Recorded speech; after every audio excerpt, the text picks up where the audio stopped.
ప్రకృతి ఒడిలో పుట్టిన పవిత్ర స్థలం తూర్పు కనుమల మధ్యలో దాగి ఉన్న దివ్యక్షేత్రం భైరవకోన. చరిత్ర, శిల్పకళ, ఆధ్యాత్మికతల సమ్మేళనంగా వెలసిన ఈ క్షేత్రం నేటికీ భక్తులను ఆకర్షిస్తోంది. ప్రకాశం, నెల్లూరు జిల్లాల సరిహద్దుల్లో సిఎస్పురం మండలం అంబవరం, కొత్తపల్లి గ్రామాలకు 6 కిలోమీటర్ల దూరంలో ఉన్న ఈ లోయ దశాబ్దాల చరిత్రను తనలో దాచుకుంది. ప్రాచీన పల్లవుల కాలంలో నిర్మించబడిన భైరవకోన దేవాలయం భారతీయ శిల్పకళకు సాక్ష్యంగా నిలుస్తోంది.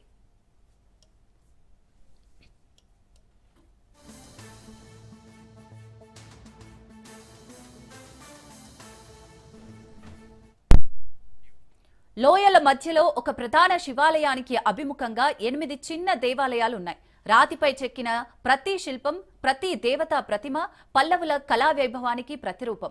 భైరవకోనలో అడుగు పెడితే రాతి గోడలకు ఆత్మ ఉందనిపిస్తుంది. ఆ శిల్పాలు, ఆ ఆకృతులు ఆ కాలపు భక్తి పరవశాన్ని మన కళ్ల ముందు తెస్తాయి. ఈ క్షేత్రాన్ని పల్లవుల కాలానికి చెందిన శిల్పకారులు దేరుకంతి, శ్రీశైలముని వంటి వారు నిర్మించారు. 7వ, 8వ శతాబ్దాల నాటి ఈ నిర్మాణాలు నేటికి అచ్చంగా అలాగే నిలిచి ఉండటం ఒక అద్భుతం.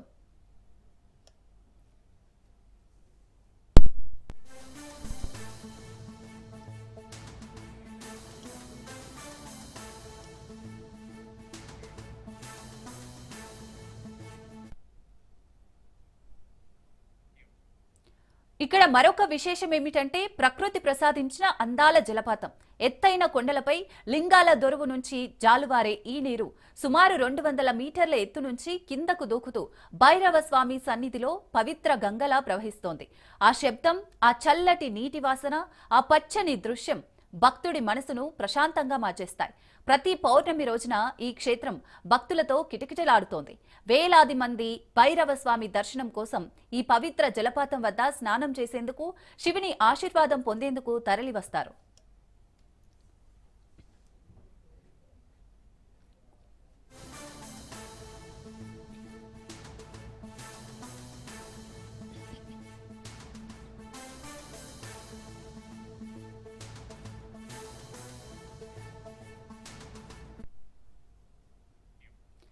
భైరవకోనలోని ప్రతి రాత, ప్రతి శిల్పం, ప్రతి జలబిందువు భక్తికి ప్రతీక. కాలం మారినా, మనుషులు మారినా భైరవ స్వామి చైతన్యం మాత్రం మారలేదు. ఇది కేవలం ఒక క్షేత్రం కాదు, ఇది రాతిపై చెక్కిన విశ్వాసం. ఇది మన పూర్వీకుల భక్తి చిహ్నం.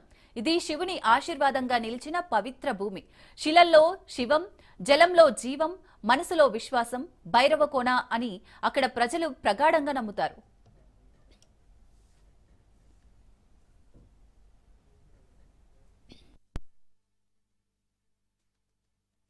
ప్రకాశం జిల్లా చంద్రశేఖరాపురం మండలం అంబవరం కొత్తపల్లి గ్రామ పంచాయతీ పరిధిలో ఉన్నటువంటి భైరవకోన క్షేత్రంలో ఉన్నాం. ఈ భైరవకోన క్షేత్రం భారతదేశంలో ఉన్నటువంటి ప్రఖ్యాతిగాంచినటువంటి శైవ క్షేత్రాలలో భైరవకోన క్షేత్రం ముఖ్యంగా ఉంది. భైరవకోన అంటే దేవ ముని మనుష్యానం అని చెప్పి దేవాలయాలలో 3 విధానాలు ఉంటే, దేవ సాంప్రదాయం శ్రీశైలము, కాశీ, రామేశ్వరము, సోమనాథు, ఇట్లా మహాకాళేశ్వరుడు, ఇట్లా దేవ సాంప్రదాయమైనటువంటి ఆలయాలు. తర్వాత ముని సాంప్రదాయ ఆలయాలు అంటే ముని సాంప్రదాయం అంటే ఇలా భైరవకోన క్షేత్రాలు. కొన్ని మునులందరూ కూడా జపము చేసుకుంటూ వారికి ఉన్నటువంటి ఆ యొక్క భగవంతుని మీద జ్ఞానము, ఆ జిజ్ఞాస, వాళ్ళకు వచ్చినటువంటి శాస్త్ర విజ్ఞానాన్ని అంతా కూడా ప్రజలందరికీ కూడా చేర్చడంలో ముని సాంప్రదాయ దేవాలయము అంటారు. ఇది భైరవకోన క్షేత్రం ముని సాంప్రదాయం ఆలయం అంటారు. ఎందుకయ్యా అంటే కొన్ని వేల మంది ఋషులందరూ కూడా ఇక్కడ తపస్సు చేసుకుంటూ వారికి ఉన్నటువంటి భగవంతుడు ఇచ్చినటువంటి జ్ఞానాన్ని 10 మంది జనాలకు ఉపయోగపడే విధంగా ఈ భైరవకోనలో గుహాలయాలుగా తొలచడం ప్రారంభించారు. ఇక్కడ ఈ గుహాలయాలు తొలచడానికి మూల పురుషుడు దీర్ఘంటి శ్రీశైలముని, త్రిభువనాదిత్యను, కీలప, వేంగంగుంట్లాచార్యులు, డకరమి మరియు గోవింద పోలేరు, లోకమ, ఇంకా సుమారుగా 16 మంది ముఖ్యమైనటువంటి శిల్పులందరూ కూడా ఈ గుహాలయాలు తలచడానికి ముఖ్య కారణభూతులు. 48 మంది ఎమ్మెల్యేలపై సీఎం చంద్రబాబు సీరియస్ అయ్యారు. పెన్షన్ల పంపిణీ, సీఎంఆర్ఎఫ్ చెక్కుల పంపిణీలో 48 మంది ఎమ్మెల్యేలు పాల్గొనలేదు. దీంతో ఆగ్రహం వ్యక్తం చేసిన సీఎం ఆ ఎమ్మెల్యేలకు నోటీసులు ఇవ్వాలని ఆదేశించారు. పెన్షన్ల పంపిణీలో మంత్రులు, ఎమ్మెల్యేలు పాల్గొనాల్సిందేనని సీఎం చంద్రబాబు అన్నారు.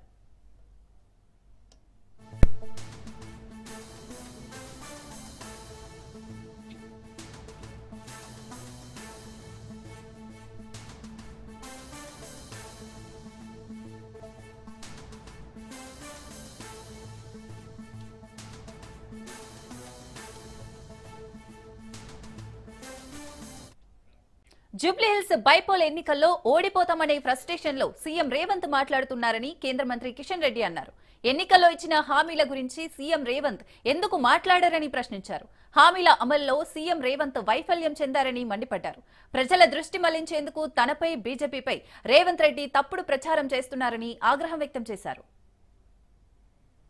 ముఖ్యమంత్రి రేవంత్ రెడ్డి గారు జూబ్లీహిల్స్ ఎన్నికల్లో కాంగ్రెస్ పార్టీ ఓడిపోతుందనేటువంటి ప్రిస్టేషన్ తో చాలా స్పష్టంగా ఫ్రస్ట్రేషన్ కనిపిస్తా ఉంది. అందుకే ఆయన సోయి తప్పి మాట్లాడుతున్నాడు. ఏం చేసిందో వివరించి ఏం చేయబోతున్నాడో అని చెప్పి ప్రత్యర్థి వైఫల్యాలను విమర్శించి ఓట్లు అడగాలి.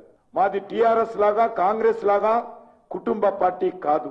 మాది బీఆర్ఎస్ కాంగ్రెస్ లాగా బయటకు ఒక మాట లోపల ఒక మాట మాట్లాడడం. చెప్పిన హామీలు ఖచ్చితంగా అమలు చేసేటువంటి పార్టీ నరేంద్ర మోడీ గారి నాయకత్వంలో మడమ తిప్పని పార్టీ మాది. బీఆర్ఎస్ పార్టీకి ఢిల్లీ స్థాయిలో ఒప్పందం కుదిరిందా లేదా, ఇది వాస్తవం కాదా? కేటీఆర్ నిన్నగాక మొన్న మాట్లాడుతూ రేవంత్ రెడ్డిని రాహుల్ గాంధీ ముఖ్యమంత్రిగా తప్పించాలనుకుంటున్నాడు, రాహుల్ గాంధీకి రేవంత్ రెడ్డి పరిపాలన పట్ల ఇష్టం లేదు అన్నటువంటి విషయం వాస్తవం కాదా? మరి ఈరోజు ఏ రకంగా బీఆర్ఎస్ కు నాకు జత కలుపుతున్నారో చెప్పాలి. సీఎం రేవంత్ మరియు కాంగ్రెస్ పాలనపై మాజీ మంత్రి హరీష్ రావు తీవ్ర విమర్శలు చేశారు. దొంగే దొంగ అన్నట్టుంది రేవంత్ రెడ్డి తీరు అని, కిషన్ రెడ్డిది రేవంత్ రెడ్డిది ఫెవికాల్ బంధమన్నారు. బీహార్ ఎన్నికలకు డబ్బులు పంపుతున్నారని, ఢిల్లీలో బట్టి విక్రమార్క ఇంట్లో ఐటీ రైడ్లు జరిగాయన్నారు. గుర్గావ్లో బట్టి విక్రమార్క ఇల్లు ఆయన అత్తగారిల్లు ఉందని, ఈ విషయం ఎందుకు బయటకు రాలేదన్నారు. బీజేపీకి కాంగ్రెస్ పార్టీకి మధ్యలో ఉన్న ఒప్పందం ఏమిటని నిలదీశారు. సునీతమ్మని గెలిపించండి, రేపే బుల్డోజర్ వస్తుందో నేను చూస్తా.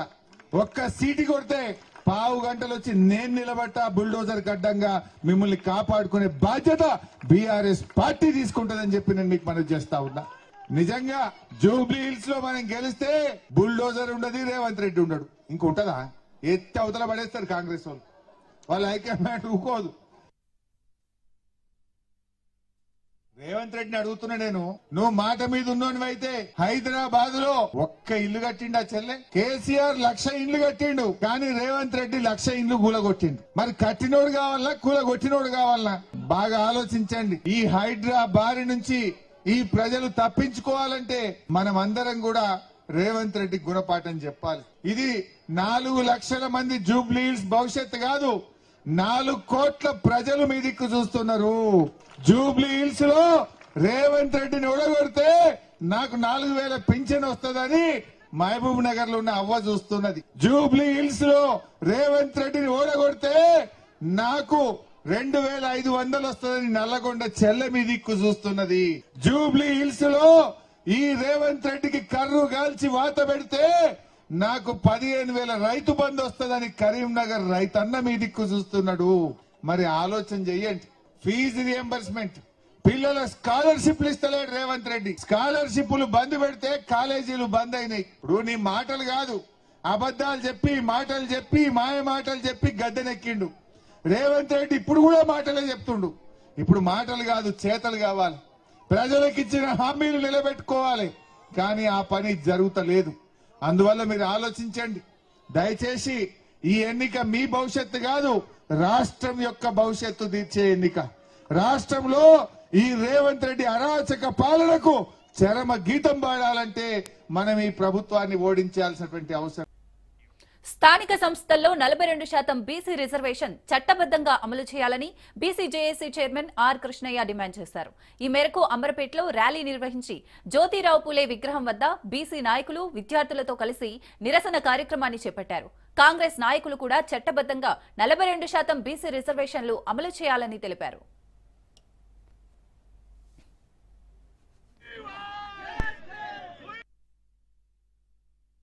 దాంతో రాష్ట్రంలో ఉన్న బీసీలందరికీ అనేక అనుమానాలు వచ్చాయి.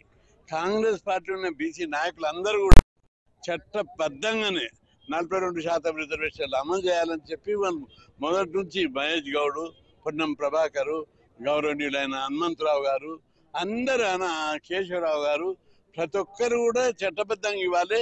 బీసీలకు పార్టీ పరంగా వద్దు, బిచ్చం వద్దు, మాకు దయాదాక్షిణ్యాలు వద్దు, మా జనాభా ప్రకారం మాకు ఇవ్వాలని పోరాటం చేస్తున్నాం. మొన్న బంద్ కూడా అన్ని పార్టీలు ఏకగ్రీవంగా మద్దతు ఇచ్చాయి పరంగా అని చెప్పి స్పష్టంగా చెప్పారు. కాబట్టి ప్రభుత్వం ఇప్పటికైనా ముఖ్యమంత్రి గారు జోక్యం చేసుకొని మీరు మొదటి నుంచి కట్టుబడి ఉన్నారు, మళ్ళీ ఇప్పుడు కూడా అదే విధంగా చట్టబద్ధంగానే అని చెప్పి క్యాబినెట్ తీర్మానం చేయాలి. క్యాబినెట్ లో తీర్మానం చేయడం కాదు, ఈసారి హైకోర్టులో మన వాదనలు గట్టిగా వినిపించడానికి ప్రముఖులైన సుప్రీంకోర్టులో ప్రముఖులైన అడ్వకేట్లను పిలిపించి వాదనలు వినిపించాలి. అదేవిధంగా కేసు వేసిన 32 బీసీ సంఘాల తరఫున కూడా బలమైన వాదనలు మేము కూడా వినిపిస్తాం, మీరు కూడా వినిపించాలి. కొందరు బీసీ సంఘాలు వీక్ ఉన్నారు, వాళ్ళ తరఫున కూడా ఫైనాన్షియల్ గా లేని సంఘాలు కూడా ఉన్నాయి, వాళ్ళ తరఫున కూడా ప్రభుత్వం ఒకరిద్దరు అడ్వకేట్లను పెట్టి బలమైనటువంటి వాదనలు వినిపించాలి. మా అడ్వకేట్ అయితే బలంగా ఉన్నాడు.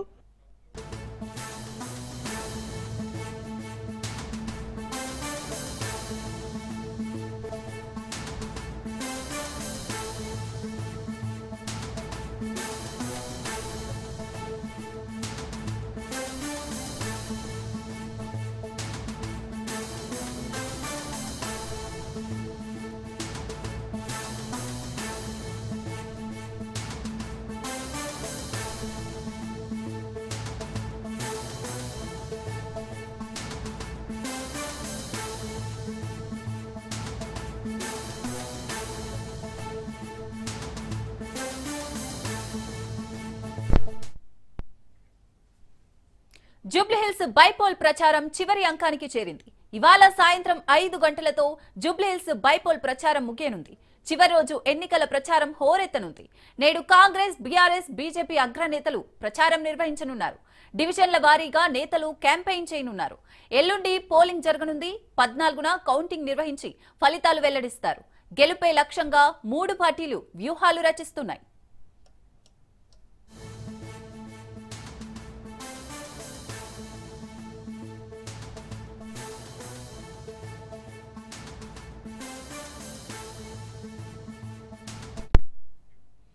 జూబ్లీహిల్స్ లో మొత్తం 58 మంది అభ్యర్థులు బరిలో ఉండగా ప్రధానంగా బీఆర్ఎస్, కాంగ్రెస్, బీజేపీల మధ్య పోటీ నెలకొంది.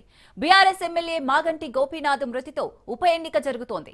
బీఆర్ఎస్ తరపున ఆయన భార్య మాగంటి సునీత పోటీ చేస్తుండగా అధికార కాంగ్రెస్ నుంచి నవీన్ యాదవ్, బీజేపీ నుంచి లంకల దీపక్ రెడ్డి బరిలో ఉన్నారు. 3 పార్టీలు ఈ ఎన్నికను ప్రతిష్టాత్మకంగా తీసుకున్నాయి.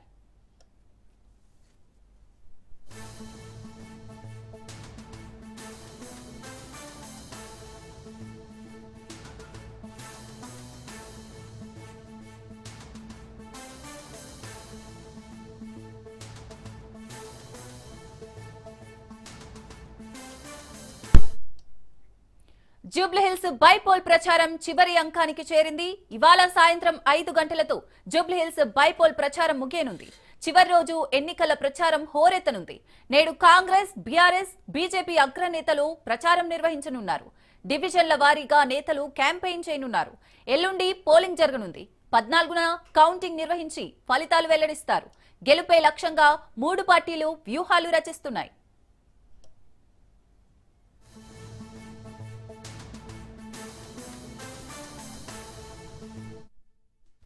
ఇక జూబ్లీహిల్స్ లో మొత్తం 58 మంది అభ్యర్థులు బరిలో ఉండగా ప్రధానంగా బీఆర్ఎస్, కాంగ్రెస్, బీజేపీల మధ్య పోటీ నెలకొంది.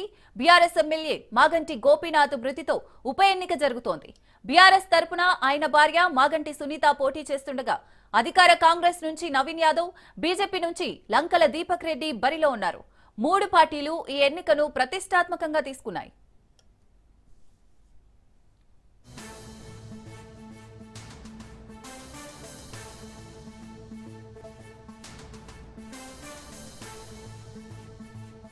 తెలంగాణ ముఖ్యమంత్రి రేవంత్ రెడ్డి వీధి రౌడీలా వ్యవహరిస్తున్నారని జాగృతి అధ్యక్షురాలు కవిత అన్నారు. తమాషా చేస్తే తాట తీస్తా, తొక్కుతా అంటూ ప్రైవేటు కళాశాలలకు రేవంత్ రెడ్డి వార్నింగ్ ఇవ్వడం దారుణమన్నారు. కళాశాలల యజమాన్యాల పట్ల సీఎం రేవంత్ రెడ్డి వైఖరిని తీవ్రంగా ఖండిస్తున్నామని కవిత స్పష్టం చేశారు.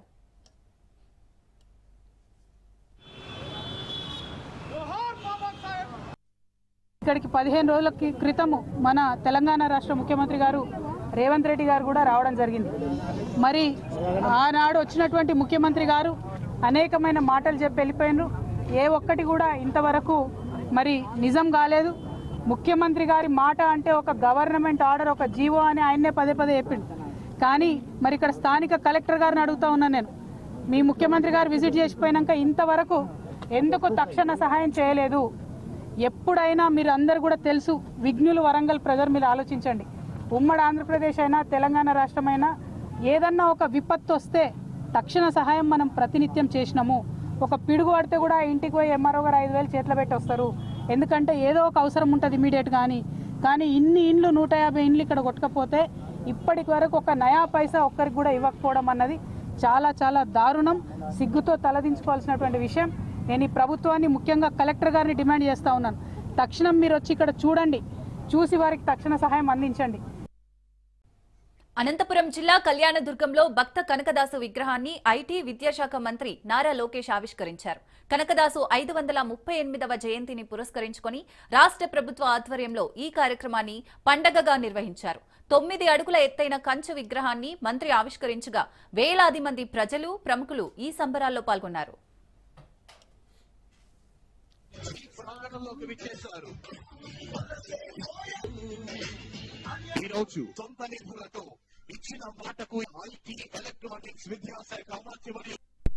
కనకదాస్ గారి జయంతిని ఏకంగా ప్రభుత్వ పండగగా ఈ రోజు నుంచి మనం నిర్వహించుకుంటాం జరుగుతుంది.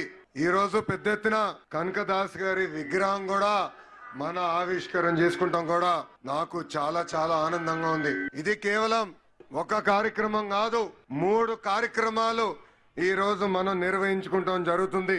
కనకదాస్ గారు ఆయన రాసిన గొప్ప పాటలతో ఏకంగా కృష్ణుని కూడా తన వైపుని తిప్పుకున్నారు. ప్రజల్లో ఏకంగా దైవ భక్తిని పెంచారు మన కనకదాసు గారు. ప్రజల్లో చైతన్యం తీసుకొచ్చారు. ఏకంగా ఆయన జీవితాన్ని ప్రజల కోసం అంకితం చేస్తాం జరిగింది. చిన్న వయసులో అద్భుతంగా చదివి సైన్యంలో చేరి ఏకంగా యుద్ధాల్లో కూడా ఆయన పాల్గొనడం జరిగింది. దాని తర్వాత భక్తికి, ప్రజలకి ఆయన అహర్నిశలు సేవ చేస్తాం జరిగింది. ఒకరోజు కనకదాసు గారి గురువు నీకు మోక్షం పొందాలా లేదా అని అడిగినప్పుడు ఆయన ఒక్క మాటే చెప్పారు, ఏ రోజైతే మనకి అహంకారం తగ్గుతుందో ఆ రోజే మనకి మోక్షం దొరుకుతుందని చెప్పిన గొప్ప వ్యక్తి కనకదాసు గారు. కనకదాసు గారి జీవితం మనందరికి ఒక స్ఫూర్తి. ఆయన చూపించిన మార్గం సమాజానికి ఒక ఆదర్శంగా నిలబడుతుంది. ఉమ్మడి అనంతపూర్ జిల్లాకి మా కుటుంబం చాలా రుణపడి ఉంటుంది. విశ్వవిఖ్యాత నట సార్వభౌమ స్వర్గశ్రీ నందమూరి తారక రామారావు గారిని 3 సార్లు గెలిపించి శాసనసభకు పంపించింది అనంతపురం జిల్లా.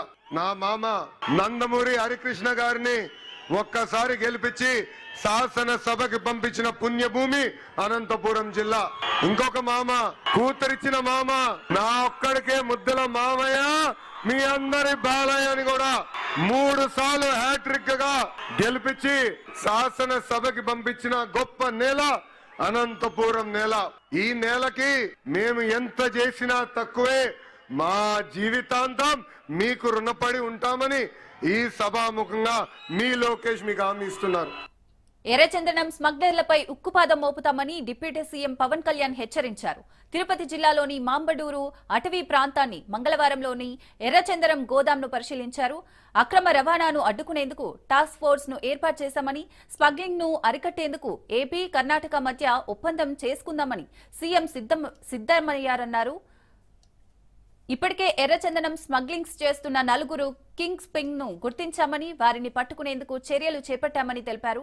ఆపరేషన్ కగార్ ను అమలు చేస్తున్న ఈ దేశంలో ఎర్రచందనం స్మగ్లర్ల ఆట కట్టించడం పెద్ద లెక్క కాదన్నారు. స్మగ్లింగ్ స్వచ్ఛందంగా ఆపకపోతే ఎలాంటి చర్యలకైనా వెనకాడమని హెచ్చరించారు పవన్ కళ్యాణ్. ముఖ్యమంత్రి చంద్రబాబు నాయుడు గారి నాయకత్వంలో నేను అటవీ శాఖ బాధ్యతలు తీసుకున్నాక, పర్యావరణ బాధ్యతలు తీసుకున్నాక ముందుగా రెడ్ శాండర్స్, ఎర్రచందనం స్మగ్లింగ్ ఒకటి ఇది నా దృష్టిలో ఉంది. గత 14 నుంచి 19 వరకు ఒక విధానంలో ఉంటే 19 నుంచి 24 వరకు చాలా విపరీతంగా ఎర్రచందనం స్మగ్లింగ్ జరిగింది. ఉదాహరణకి ఒక సంవత్సరం అటు ఇటుగా అంటే ఇది మీ దృష్టికి తీసుకురావడానికి పొద్దున డిపోలోకి వెళ్తే నేను అక్కడ ఉన్నది దాదాపు 2,60,000 దుంగలు ఉన్నాయి, ఎర్రచందనం దుంగలు.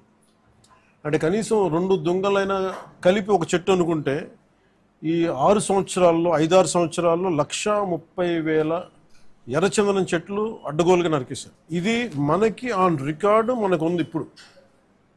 సో నేను మిగతా అధికారులందరితో మాట్లాడుతున్నప్పుడు దీని విలువ ఎంత ఉండొచ్చు అంటే యాజ్ ఆన్ నౌ మార్కెట్లో ఇప్పుడున్న 40 లక్షల టన్ను అనుకుంటే, మెట్రిక్ టన్ అనుకుంటే దాదాపు 2,000 కోట్ల నుంచి 5,000 కోట్లు ఇప్పుడు మనకు ఉన్నది. సో ఎర్రచందనం, ఇది ప్రత్యేకించి ఎర్రచందనం శేషాచలం అడవులకే వెంకటేశ్వర స్వామి వెలిసిన ఈ ప్రాంతానికి ఎందుకు ప్రసిద్ధి అంటే ఇది ఆయనకి గాయం తగిలి ఆయన రక్తం నుంచి వచ్చింది. అందుకే దానికి ఆయన రక్తం కింద పడింది కాబట్టి ఆ రక్తాన్ని వృధా పోనివ్వటం ఎందుకని చెప్పి దానిని ఆయన ఎర్రచందనంగా చేశారనేది ఇది మన శాస్త్రాలు చెప్తా ఉంటాయి. కానీ ఇటు అడ్డగోలుగా వీళ్ళు డబ్బుల కోసం అడ్డగోలు ఖర్చు పెట్టేస్తే, ఇష్టారాజ్యంగా చేస్తే అసలు ఎవరు ఏమీ చేయలేరు అనుకున్నప్పుడు రాగానే గౌరవ ముఖ్యమంత్రి చంద్రబాబు నాయుడు గారు రాగానే మేము ప్రత్యేకించి మేము పట్టుకుని లా అండ్ ఆర్డర్ ఒకటి, రెడ్ శాండర్స్ మటుకు వీ హ్యావ్ టు పెట్టి ఫర్మ్ హోల్డ్ తీసుకోవాలి, ఫర్మ్ స్టాండ్ తీసుకోవాలని నిర్ణయించుకున్నాం. తీసుకున్న తర్వాత మన టాస్క్ ఫోర్స్ని ఏర్పాటు చేయడం జరిగింది. కర్ణాటకకి వెళ్ళాను. కర్ణాటక అటవీ శాఖ మంత్రి గారిని కానీ గౌరవ ముఖ్యమంత్రి సిద్ధరామయ్య గారిని నేను అడిగింది ఏంటంటే వీళ్ళ స్టేట్ టు స్టేట్ ఒక కోఆపరేషన్ కావాలి, మాకు ఒక అండర్స్టాండింగ్ లేదు, లెటర్ ఆఫ్ అగ్రిమెంట్ లేదు, లెటర్ ఆఫ్ అండర్స్టాండింగ్ లేదు. ఎందుకంటే నేపాల్లో ముఖ్యంగా మన శేషాచలం అడవులు ఇక్కడ దొరికింది, నేపాల్లో పట్టుబడితే అది కూడా కొన్ని 100 కోట్లు పట్టుబడితే నేను ఛార్జ్ తీసుకోగానే ఫస్ట్ పెట్టిన ఇది సంతకం ఏంటంటే అక్కడి నుంచి తీసుకురావడం. అంటే అది ఏముందంటే కంట్రీకి అండర్స్టాండింగ్ ఉంది. అంటే వేరే కంట్రీలో ప్రొడ్యూస్ అయిన ఉత్పత్తి అయినది ఏదైనా సరే అక్కడ దొరికితే అది మేము తిరిగి తీసుకురావచ్చు అనేది అది ఒక ఇంటర్పోల్లో లేదంటే ఒక బిట్వీన్ కంట్రీస్ ఉన్న ఒక అండర్స్టాండింగ్ ఉంది. అది మన రాష్ట్రాలకు ఎందుకు లేదని చెప్పి నేను ఇనిషియేటివ్ తీసుకొని కర్ణాటకకి వెళ్ళి కర్ణాటక ప్రభుత్వాన్ని, అటవీ శాఖ మంత్రి గారిని ఈశ్వర్ ఖండ్రే గారిని వారితో మాట్లాడి we have a letter of understanding between states. అంటే ఏ స్టేట్ లో ఆంధ్రప్రదేశ్ తాలూకు ఎర్రచందనం దొరికినా కానీ మనకి ఆ స్టేట్ మనకు తిరిగి అప్పగించేస్తుంది. అది ఎన్డీఏ ప్రభుత్వం తీసుకొచ్చిన ఇనిషియేటివ్.